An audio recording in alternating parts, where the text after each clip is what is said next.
Hello everybody, welcome to our channel, our health and wellness. So today we are going to discuss about types of non-renewable energy fossil fuels. Fossil fuels कैसे मिलते हैं? Fossil fuels आपको जो dead remains आपके plants और animals के होते हैं वहाँ से मिलते हैं. इनके एग्जाम्पल्स हो जाते हैं आपके नेचुरल गैस, कोल, ऑयल एक्सेट्रा. अब सबसे पहले हम डिस्कस करेंगे नेचुरल गैस के बारे में. नेचुरल गैस कहाँ से एक्सट्रैक्ट होती है? ये आपके जो पेट्रोलियम डिपॉजिट्स होते हैं अर्थ के अंदर, वहाँ से एक्सट्रैक्ट होती है. एक्चुअली होता क्या है, जो आपकी लेयर ऑफ क्रूड ऑयल होती है जहाँ से ऑयल निकलता है, उससे ऊपर आपकी नेचुरल गैस एग्जिस्ट करती है. क्योंकि गैस थोड़ी हल्की होती है ऑयल से, इसलिए वो ऊपर होती है और जो लिक्विड होता है वो आपका नीचे बैठ जाता है. जो कि क्रूड ऑयल होता है वो नीचे बैठा होता है. It is form through the same process through which petroleum is formed. इसकी जो प्रोसेस ऑफ फॉर्मेशन है वो भी सेम रहती है जैसे आपका पेट्रोल बनता है. High temperatures and pressure lead to conversion of the remains of plants and animals buried under the earth into naturally occurring gas along with petroleum and coal. Actually होता क्या है, जो आपके हाई टेम्परेचर्स और high pressure का जो development हो जाता है, इससे जो डेड रिमेन्स आपके प्लांट्स और एनिमल्स के होते हैं जो अर्थ के अंदर दब जाते हैं, उससे गैस की फॉर्मेशन होती है और साथ में पेट्रोल और कोल की भी फॉर्मेशन होती है. नेचुरल गैस भी फॉसिल फ्यूल ही है which is a mixture of gases made up of ethane, methane, propane, butane, carbon dioxide, nitrogen and hydrogen sulphide. ये सभी गैसों का मिक्सचर होता है नेचुरल गैस, जो कि एक फॉसिल फ्यूल है. अब हम जानेंगे नेचुरल गैस को किस पर्पस के लिए यूज़ किया जाता है. सबसे पहले नेचुरल गैस का यूज़ स्ट्रीट और हाउस होल्ड लाइटिंग के लिए यूज़ किया जाता था. जो आपके विंड और सोलर एनर्जी जनरेशन के टर्बाइंस होते हैं उसको टर्न करने के लिए किया जाता था. इस फॉसिल फ्यूल को अमोनिया के प्रोडक्शन में भी यूज़ किया जाता है, जो कि फर्टिलाइजर्स के यूज़ में भी, फर्टिलाइज़र्स बनाने में भी जिसका यूज़ है. जो अमोनिया जो है, अमोनिया से ही आपके फर्टिलाइज़र बनते हैं और वो अमोनिया आपकी नेचुरल गैस से बनती है. It occupies 4 times the space then petrol और डीजल. अब इसके साथ एक डिसएडवांटेज ये रहता है कि जो आपका पेट्रोल और डीजल है उससे 4 गुना ज़्यादा स्पेस ऑक्यूपाई करती है, इसलिए उतने ही अमाउंट के एनर्जी को प्रोड्यूस करने के लिए, इसलिए जो उसके स्टोरेज टैंक्स हैं वो पेट्रोल या डीजल से 4 गुना ज़्यादा बड़े होते हैं. ये एक डोमेस्टिक फ्यूल भी है. It fires stoves in our houses. जो आपके स्टोव्स हैं वो भी आपके फायर हो सकते हैं. आपके हीटर्स, अवन्स, बॉयलर्स भी रन हो सकते हैं इस पर. सीएनजी को हाई प्रेशर पर स्टोर किया जाता है, तो कई बार क्या है कि आपको हीटिंग और कुकिंग पर्पस के लिए भी आप यूज़ कर सकते हैं. और ट्रांसपोर्टेशन में तो कंप्रेस्ड नेचुरल गैस का यूज़ है ही. अब हम जानेंगे एडवांटेजेस क्या रहते हैं नेचुरल गैस के. नेचुरल गैस एक क्लीन फ्यूल है. कोल, पेट्रोल या डीजल से कम हार्मफुल रहती है एनवायरनमेंट के लिए और इसके जो कार्बन डाइऑक्साइड एमिशंस है वो भी कम रहते हैं. नेचुरल गैस की कॉस्ट पेट्रोल या डीजल से कम रहती है. इसको आसानी से स्टोर किया जा सकता है और पाइपलाइन से ट्रांसफ़र भी आसानी से किया जा सकता है. बाकी फॉसिल फ्यूल के कंपैरिजन में, जैसे कोल एंड पेट्रोलियम के कंपैरिजन में, इसकी क्वांटिटी नेचर में ज़्यादा है. ये एक सेफ फ्यूल भी है, हवा से हल्की होती है और ये डिसिपेट कर जाती है, ये कभी एक्सप्लोड नहीं करती. इंस्टेंट एनर्जी प्रोवाइड करती है. ओवन कुकिंग में भी यूज़ कर सकते हैं और इसको प्री हीटिंग की ज़रूरत भी नहीं पड़ती. अब आ जाता है आपका coal. The formation of coal occurs over millions of years by a process of carbonation. Coal के बनने की जो प्रोसेस है उसमें मिलियंस ऑफ ईयर्स लगते हैं, लेकिन जिस रफ्तार से हम आज उसको यूज़ कर रहे हैं, ये एक ना एक दिन कोल ख़त्म ही हो जाएगा और उसके बाद हमें प्रॉब्लम्स क्रिएट होंगी. In this process dead vegetation is converted into carbon rich coal under very high temperature and pressure. जो आपकी डेड वेजिटेशन है वो कार्बन रिच कोल में कन्वर्ट हो जाती है, लेकिन ये सब आपके हाई टेम्परेचर और हाई प्रेशर के प्रेजेंस में ही होता है. अब हम जानेंगे कोल बनता कैसे है, जो process of formation of coal है वो कैसे होती है. आपका कोल जो है वो carbon, hydrogen, oxygen, nitrogen, sulphur, moisture और जो इनकम्बस्टिबल मिनरल मैटर होता है उसका बना होता है. माइन से कोल को ऑब्टेन करना बहुत ही मुश्किल काम होता है. सबसे पहले क्या होता है, अगर आपको पता है यहाँ पर कोल डिपॉजिट है, तो सबसे पहले आप उधर की डर्ट हटाएंगे. जब आपका कोल एक्सपोज्ड हो जाता है तो एक्सप्लोसिव्स का यूज़ किया जाता है ताकि उसको टुकड़ों टुकड़ों में, छोटे छोटे पीसेस में ब्रेक किया जा सके, ब्लास्ट किए जाते हैं वहाँ पर। जो कोल इसके बाद इकट्ठा होता है उसको वैगन्स में लोड किया जाता है, नीचे से ऊपर उठाया जाता है, लिफ्ट किया जाता है। The miners enter and leave the mine by an elevator. एक एलिवेटर्स लगाए जाते हैं जो कि जिससे जो वर्कर्स हैं वो माइंस में एंटर कर सकें और लीव कर सकें through a vertical space called the shaft. Coal mines बहुत आसानी से फायर कैच कर लेती हैं और उस फायर को कंट्रोल में लाना बहुत ही मुश्किल होता है। कोल बहुत ही मिलियंस ऑफ ईयर्स लेता है बनने के लिए। बहुत करोड़ों साल पहले कुछ अर्थ में कुछ ऐसी जगह थी जहाँ पर बहुत ही डेंस फॉरेस्ट हुआ करते थे, जहाँ पर कुछ नेचुरल डिजास्टर्स आए, जैसे फ्लड्स आए, सुनामी आई, लैंडस्लाइड्स आए। तो उसके बाद क्या हुआ, इन फॉरेस्ट के ऊपर मिट्टी पर मिट्टी की परत चढ़ती चली गई। इन ट्रीज को ये ट्रीज ऑक्सीडेशन से प्रोटेक्ट हो गए क्योंकि इन पर मिट्टी चढ़ गई थी और या एसिडिक वाटर चढ़ गया था, जिससे ऑक्सीजन सप्लाई इनकी कट गई। इससे क्या होता है, सेडिमेंट्स में कार्बन ट्रैप हो जाता है और वो दबते चले जाते हैं, कार्बोनाइजेशन हो जाता है। कार्बोनाइजेशन में क्या होता है कि वेजिटेशन आपकी कार्बन में कन्वर्ट हो जाती है। एक ऐसा फेज है जिसमें आपकी vegetation is converted into carbon. It is a slow process. In India large scale coal mining industry began in 1774। हमारे देश में लार्ज स्केल कोल माइनिंग 1774 में शुरू हुई, जब ईस्ट इंडिया कंपनी ने मिनरल के लिए डिग करना शुरू करा रानीगंज कोल फील्ड में, पश्चिम बंगाल में। अब हम जानेंगे process of formation of coal. अब ऐसा कोल जो कि आपकी कुछ लगभग मॉडरेट कंडीशंस में डेवलप होता है, मतलब एक्सट्रीम कंडीशंस नहीं मिलती हैं, उसको हल्की फुल्की कंडीशंस मिलती हैं, उसको हम बाइटुमिनस कोल्स बोलते हैं। और जो बहुत ही हल्की फुल्की कंडीशंस में बनता है, उसको उससे भी कम हल्की कंडीशंस में बनता है, उसको सब बाइटुमिनस कोल्स बोलते हैं। फर्स्ट स्टेज आ जाती है कोल की, जिसको हम पीट बोलते हैं। This is the first stage in the formation of coal. ये एक ऑर्गेनिक सब्सटेंस होता है जो partial decomposition of dead matter होता है उसकी वजह से बनता है। अब ये पार्शियल डिकम्पोजिशन कैसे होता है? This partial decomposition is due to accumulation of matter under water which cuts off the oxygen supply. तो मैटर इकट्ठा हो जाता है पानी के अंदर, जिससे ऑक्सीजन की सप्लाई कट हो जाती है। इससे इन ऑर्गेनिक सब्सटेंस का पार्शियल डिकम्पोजिशन हो जाता है। नेक्स्ट स्टेज आती है आपकी लिग्नाइट। पहली पीट हो गई, सेकंड आपकी लिग्नाइट आ गई। ये आपकी सेकंड स्टेज इन कोल फॉर्मेशन होती है। ये एक डार्क ब्राउन मैटर है जो कि ऑर्गेनिक मैटर के ऊपर जो सेडिमेंट्स होते हैं, जो सेडिमेंट्स का प्रेशर होता है, उस प्रेशर की वजह से बन जाता है। इसमें ट्रेसेस ऑफ प्लांट्स होते हैं। थर्ड स्टेज आ जाती है आपकी bituminous coal. This is the third stage in the formation of coal. ये और भी ज़्यादा प्रेशर लगने की वजह से हो जाता है। सेकंड स्टेज से ज़्यादा प्रेशर लगता है तो ये आपका थर्ड स्टेज का कोल बन जाता है, जिसको हम बाइटुमिनस कोल बोलते हैं और इसको हम सॉफ्ट कोल भी बोलते हैं। फोर्थ स्टेज आ जाती है आपकी एंथ्रासाइट कोल, जो कि फोर्थ स्टेज इन कोल फॉर्मेशन है। ये बहुत ही हाई क्वालिटी का कोल होता है और इसमें बहुत ही हाई प्रेशर, हाई टेम्परेचर और बहुत ही लंबे समय तक जब ये दोनों चीज़ें पड़ती हैं तब इस स्टेज की कोल फॉर्मेशन होती है। ये बहुत ही हार्ड होता है, लस्ट्रस होता है और इसमें सबसे ज़्यादा कम परसेंटेज ऑफ कार्बन रहती है। अगर हम कंपैरिजन करें पीट, लिग्नाइट, बाइटुमिनस एंड एंथ्रासाइट की, तो सबसे ज़्यादा कार्बन परसेंटेज आपको एंथ्रासाइट कोल में मिलेगी और इस कोल को आप हार्ड कोल भी कहते हैं। अब हम जानेंगे यूजेस ऑफ कोल। कोल एक टिपिकल कन्वेंशनल सॉलिड फ्यूल है जिसको हम important source of fuel by human people for thousands of years use किया जाता है। The main use of coal is as fuel for electric power plants for which more than 50% of the coal produced is used in the world. सबसे simplest use of coal है कि इसको हम burn करते हैं हीट प्रोडक्शन के लिए। जैसे हम सर्दियों में अंगीठी वगैरह जलाते हैं, पहले जलाया करते थे, आज भी कई जगह जलाई जाती है, तो इसका सिंपलेस्ट यूज़ यही होता है। एक समय ऐसा भी था जब कोल को आप हाउस होल्ड हीटिंग या कुकिंग फ्यूल की तरह यूज़ करते थे।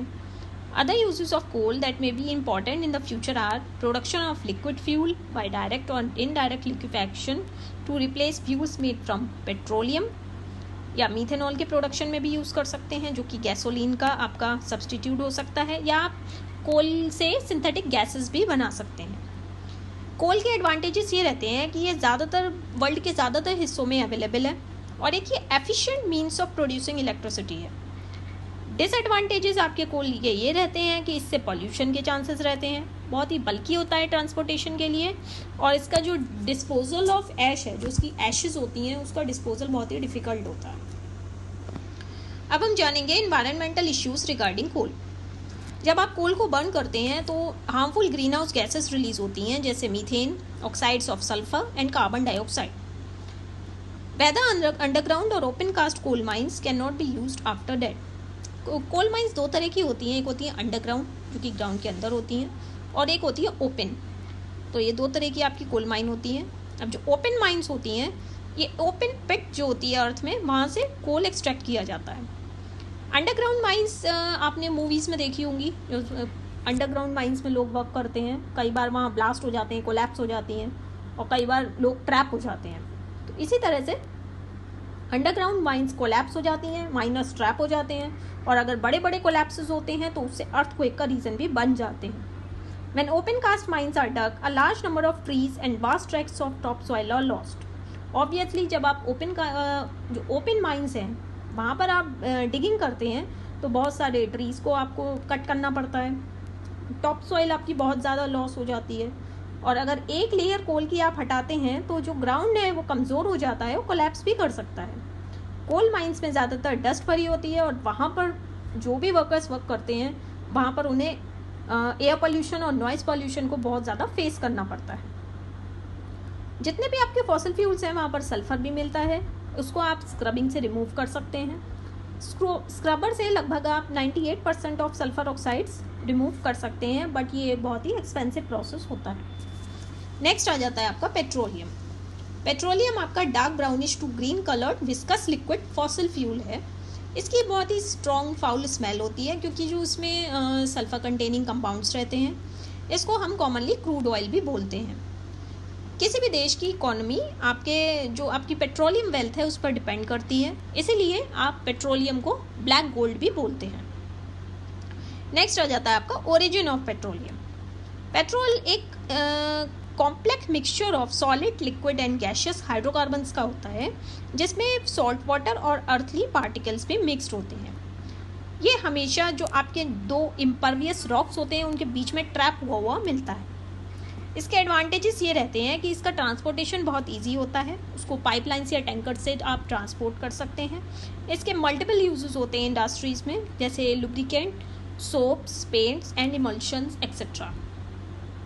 डिसएडवांटेजेस ये रहते हैं कि इससे पॉल्यूशन के चांसेस रहते हैं, फायर बहुत आसानी से कैच कर लेता है, और एक तरह का फायर हज़ार्ड तो ये है ही। अब हम जानेंगे अकरेंस ऑफ पेट्रोलियम। जैसे कि हमने अभी पढ़ा था, petrol occurs at a moderate depth between two layers of impervious rocks। जो आपकी दो लेयर्स impervious rocks की होती हैं उसके बीच में पेट्रोलियम एग्जिस्ट करता है।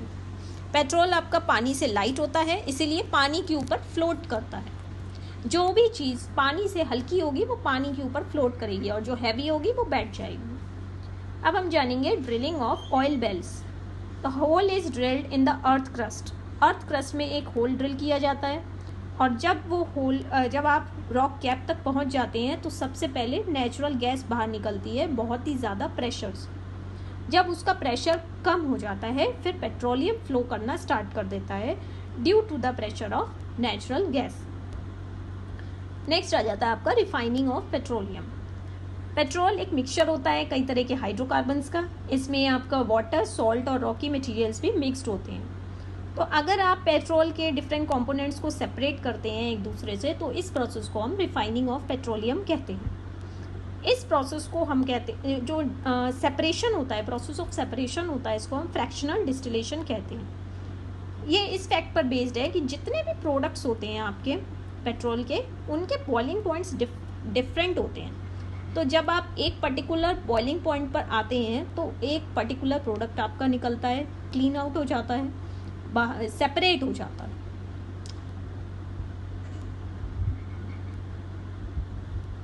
इसमें आपको एक पेट्रोल मिलता है जो कि व्हीकल्स और इंडस्ट्रीज़ में यूज़ होता है, एलपीजी मिलती है जो कि होम घरों में यूज़ की जाती है, डीजल मिलता है जो व्हीकल्स के लिए यूज़ किया जाता है, कैरोसिन मिलता है जिसको आप किचन में एज ए फ्यूल यूज़ करते हैं, और जो रेजिड्यू बचता है डिस्टिलेशन के बाद उसको फिर डिस्टिल किया जाता है ताकि एस्फाल्ट निकाल सकें, जो कि एक ब्लैक स्टिकी सब्सटेंस होता है, ताकि आप ब्लैक मेटल रोड्स बना सकें।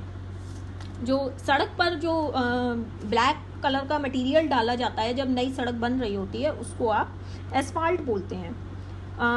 लुब्रिकेटिंग ऑयल निकलता है जो कि मशीन्स में यूज़ किया जाता है। पैराफिन वैक्स निकलता है जिससे आप कैंडल्स बना सकते हैं, पॉलिशिंग में भी यूज़ किया जाता है। नेक्स्ट हम जानेंगे यूजेस ऑफ पेट्रोलियम।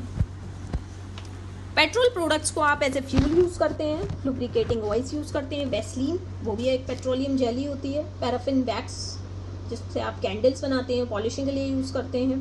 कुछ प्रोडक्ट्स होते हैं पेट्रोलियम के जो कि आप वैक्स्ड पेपर वाटर प्रूफिंग के लिए यूज़ कर सकते हैं। कुछ बाय प्रोडक्ट्स होते हैं पेट्रोलियम के जिसको आप मेडिसिन्स, ऑइंटमेंट्स, फेस क्रीम्स या कॉस्मेटिक्स के प्रिपरेशन में भी यूज़ करते हैं। अब हम जानेंगे कंजर्वेशन ऑफ फॉसिल फ्यूल्स के बारे में। जो भी आपके डेड ऑर्गेनिजम्स होते हैं, चाहे वो प्लांट्स हों या एनिमल्स हों, बहुत करोड़ों साल लगते हैं उनको कोल, पेट्रोलियम या नेचुरल गैस में चेंज होने के लिए। तो सबसे बड़ी बात तो ये है कि इनके रिजर्व्स बहुत ही लिमिटेड हैं और ये धीरे धीरे एयर पोल्यूशन कॉज करते हैं, और इनका डायरेक्ट लिंक है ग्लोबल वार्मिंग में। जो ग्लोबल राइज ऑफ टेम्परेचर हम देखते हैं वो इसी की वजह से है, क्योंकि इंक्रीजिंगली हमारी कार्स का जो नंबर है वो इंक्रीज़ होता जा रहा है और उतना ही हमारा पेट्रोल और डीजल की कंजम्पशन भी बढ़ती जा रही है, जिसकी वजह से आपका एयर पॉल्यूशन राइज करता जा रहा है और ग्लोबल वार्मिंग का एक रीज़न बन रहा है। तो इसीलिए ये सबसे ज़्यादा ज़रूरी हो जाता है कि इन फ्यूल्स को हमें तभी यूज़ करना चाहिए जब हमें बहुत ही ज़्यादा ज़रूरत हो। हमारे देश में अगर बात करें तो पेट्रोल कंजर्वेशन रिसर्च एसोसिएशन है, उसने कुछ टिप्स दिए हैं ताकि आप पेट्रोल और डीजल को ड्राइव करते समय कंजर्व कर सकें। एक तो कांस्टेंट और मॉडरेट स्पीड पर हमें ड्राइव करना चाहिए, बहुत ज़्यादा फास्ट स्पीड पे नहीं करना चाहिए या फ्लक्चुएट नहीं करना चाहिए, कभी ज़्यादा कभी कम। अगर आप हाई स्पीड पे या स्लो स्पीड पे ड्राइव करते हैं तो फ्यूल वेस्टेज बहुत ज़्यादा होती है। अगर आपको ट्रैफिक लाइट्स या किसी वजह से रुकना पड़े तो आपको इंजन को स्विच ऑफ कर देना चाहिए। टायर प्रेशर को रेगुलरली चेक करना चाहिए। लो प्रेशर या हाई प्रेशर की वजह से फ्यूल वेस्टेज होता है। हमें ये ध्यान रखना चाहिए कि रेगुलर मेंटेनेंस के लिए अपने व्हीकल को गैराज में सेंड करना चाहिए रेगुलरली। नेक्स्ट आ जाता है आपका न्यूक्लियर फ्यूल। न्यूक्लियर फ्यूल के आपके एग्जांपल्स हो जाते हैं uranium and thorium. Nuclear power आपकी जो टोटल एनर्जी है उसका 6% प्रोवाइड करती है और 13 to 14% ऑफ वर्ल्ड इलेक्ट्रिसिटी का कंट्रीब्यूटर है। न्यूक्लियर एनर्जी ऐसी एनर्जी है जो कि आपके न्यूक्लियस ऑफ एन एटम में स्टोर्ड होती है। दो मेथड्स होते हैं आपके न्यूक्लियर एनर्जी प्रोडक्शन के लिए। एक होता है आपका न्यूक्लियर फ्यूजन, जो कि दो एटम्स का जो ज्वाइनिंग होती है, इस रिएक्शन को हम न्यूक्लियर फ्यूजन बोलते हैं। और एक होता है nuclear fission. Fission is the splitting of atoms, जो स्प्लिट हो जाता है एटम उसको हम न्यूक्लियर फिजन बोलते हैं। तो जितने भी ज़्यादातर जो न्यूक्लियर पावर प्लांट्स होते हैं वो फिजन के थ्रू, मतलब जो स्प्लिटिंग ऑफ एटम्स है इसके थ्रू एनर्जी को प्रोड्यूस करते हैं। अब हम जानेंगे disadvantages of nuclear energy. Disadvantages ये रहते हैं कि एक तो टॉक्सिक न्यूक्लियर वेस्ट जनरेट होता है और इसका इस्तेमाल लोग न्यूक्लियर वेपन्स के इस्तेमाल में भी यूज़ कर सकते हैं। न्यूक्लियर एक्सीडेंट्स के चांसेस रहते हैं। बहुत ही एक्सपेंसिव होता है न्यूक्लियर प्लांट्स को बिल्ड करना और मेंटेन करना। इनके वेस्ट प्रोडक्ट्स डेंजरस होते हैं क्योंकि ये फ्यूल बहुत ही ज़्यादा रेडियो एक्टिव होता है। कुछ ह्यूमन एरर्स भी हो सकते हैं या अर्थक्वेक या सुनामीज होते हैं तो उससे न्यूक्लियर रिएक्टर डैमेज हो जाता है, जिससे रेडियो एक्टिव प्रोडक्ट्स रिलीज होने के चांसेस रहते हैं, जो कि ह्यूमंस को या किसी भी लिविंग इंडिविजुअल को नुकसान पहुंचा सकते हैं। इससे कैंसर होने के चांसेस बढ़ जाते हैं। कुछ लिमिटेशंस भी रहती हैं अगर आप न्यूक्लियर फ्यूल यूज़ करते हैं तो। एक शॉर्टेज ऑफ साइट्स भी रहता है, आप हर जगह यूज़ नहीं कर सकते, बहुत ही कॉस्टली रहता है और फंडिंग बहुत ज़्यादा चाहिए, आपको बहुत ज़्यादा बजट चाहिए अगर आप न्यूक्लियर एनर्जी के थ्रू एक एनर्जी रिसोर्स बनाना चाहते हैं तो। अब एडवांटेजेस की बात करेंगे तो एक रिलायबल सोर्स ऑफ एनर्जी है, एक प्रॉमिसिंग फ्यूचर एनर्जी सप्लाई है, कहीं भी इस्टेब्लिश किया जा सकता है, और बहुत ही कम अमाउंट ऑफ मैटर बहुत ज़्यादा एनर्जी को प्रोड्यूस करता है, कार्बन एमिशन ज़ीरो है, carbon dioxide green house gases का रिलीज नहीं होता है, और पावर आउटपुट हाई रहता है। अब हम जानेंगे advantages of non renewable resources. Non renewable resources एक तो अबंडेंट है, अफोर्डेबल है। फॉर एग्जाम्पल अगर ऑयल या डीजल की बात करें तो अच्छी चॉइस है व्हीकल को पार करने के लिए, कॉस्ट इफेक्टिव भी रहते हैं, आसानी से यूज़ किए जा सकते हैं, हाई इन एनर्जी रहते हैं, और ये कंपैरेटिवली ज़्यादा एनर्जी प्रोवाइड करते हैं as compare to renewable resources like solar और विंड एनर्जी, और इनको कंज्यूमर्स बहुत ही अफोर्डेबल प्राइस में अचीव कर सकते हैं। डिसएडवांटेजेस की बात करेंगे, टाइम कंज्यूमिंग है। अगर आप कोल को माइन करते हैं या ऑयल को सर्च करते हैं, ऑयल ड्रिल्स को इंस्टॉल करते हैं, पाइप्स को इंस्टॉल करते हैं, या ट्रांसपोर्टेशन करते हैं नेचुरल गैस का, तो बहुत ही टाइम कंज्यूमिंग प्रोसेस रहता है। Fossil fuels millions of years लेते हैं अर्थ क्रस्ट में बनने के लिए, और उनको रिप्लेस नहीं किया जा सकता एक बार अगर आप यूज़ कर लें तो, क्योंकि मिलियंस ऑफ ईयर्स लगते हैं इनके प्रोसेस ऑफ फॉर्मेशन में। कोल एंड गैस सल्फर डाइऑक्साइड भी रिलीज़ करते हैं अगर आप इन्हें बर्न करेंगे तो। सल्फर डाइऑक्साइड आपको ब्रीदिंग प्रॉब्लम्स दे सकते हैं, और ये एसिड रेन का भी एक कंपोनेंट है। अगर आप कोल, ऑयल या नेचुरल गैस की बात करें तो बहुत ही ज़्यादा कार्बन डाइऑक्साइड बर्न करने पर एमिट करते हैं, और ये ओजोन लेयर को भी डिस्ट्रॉय कर सकते हैं। जब फॉसिल फ्यूल बर्न करते हैं तो कार्बन डाइऑक्साइड एटमॉस्फेयर में रिलीज़ होती है, जो कि आपकी रेन है उसको एसिड रेन में कन्वर्ट कर देती है, जो कि वाइल्ड लाइफ और ह्यूमंस दोनों के लिए ही हार्मफुल है। कई बार क्या होता है कि बड़े बड़े शिप्स या ऑयल टैंकर्स होते हैं तो क्रैश हो जाते हैं कई बार, जिससे इनके कंटेंट्स सी में रिलीज हो जाते हैं, जो कि मैरीन एनिमल्स और पीपल के लिए डेंजरस हो सकते हैं। अब हम जानेंगे difference between renewable and non renewable resources. Renewable resources समय के साथ कम नहीं होते, जबकि नॉन रिन्यूएबल रिसोर्सेज समय के साथ कम हो जाते हैं। जितना ज़्यादा आप इनका इस्तेमाल करेंगे उतने ज़्यादा इनकी डेफिशिएंसी होती जाएगी, क्योंकि इनकी जो फॉर्मेशन है, प्रोसेस ऑफ फॉर्मेशन है, वो बहुत ही लंबी होती है। रिन्यूएबल रिसोर्सेज आपके वाटर और सनलाइट होते हैं, जबकि नॉन रिन्यूएबल रिसोर्सेज आपके फॉसिल फ्यूल्स होते हैं, जैसे petroleum and coal. Renewable resources carbon dioxide release कम करते हैं, जबकि non renewable resources carbon dioxide और अदर ग्रीन हाउस गैसेस का रिलीज ज़्यादा करते हैं। रिन्यूएबल रिसोर्सेज की कॉस्ट ज़्यादा रहती है, जबकि नॉन रिन्यूएबल रिसोर्सेज की तो लो रहती है। रिन्यूएबल एनर्जी का जो इंफ्रास्ट्रक्चर है वो बहुत कॉस्टली रहता है, आसानी से नहीं बन पाता हर देश में, जबकि infrastructure of non renewable resources थोड़ा कॉस्ट इफेक्टिव रहता है। रिन्यूएबल रिसोर्सेज के लिए बहुत बड़े एरिया की ज़रूरत होती है, जबकि नॉन रिन्यूएबल रिसोर्सेज के लिए कम जगह की ज़रूरत रहती है कंपैरेटिवली। जब नेचुरल गैस, कोल या ऑयल को हम बर्न करते हैं एनर्जी प्रोडक्शन के लिए, तो ये गैसेस प्रोड्यूस करते हैं, ग्रीन हाउस गैसेस प्रोड्यूस करते हैं, जैसे carbon dioxide, nitrogen oxide, sulphur dioxide. So that's all for the day. Thank you so much.